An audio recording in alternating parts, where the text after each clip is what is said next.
Hi guys, good evening. Ito tayo sa tindahan. Bantay tayo ng tindahan. Time check, it's 10:40 in the evening. Hindi pa ako tulog. Kasi madami pang bumibili. Sayang. Medyo naantok na ako, pero sayang ang 20. Usually, alam nyo kung ano mga binibili. Yan ang kalimitang binibili. Kasi diba bukas, musperas na. So, madami nag-uwi ang mga bakasyonista.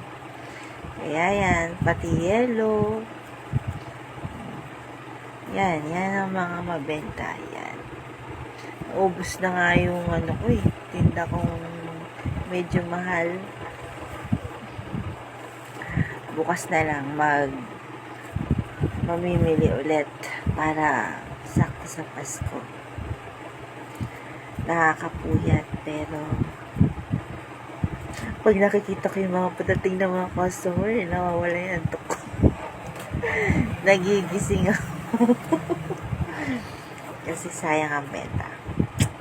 Kailangan medyo sakripisyo ng konti. Naman ng tindahan ko, nabubungi-bungi na naman. Sabi nila, pag December, madaming pera ang tao. Baka hindi ako tao. Joke.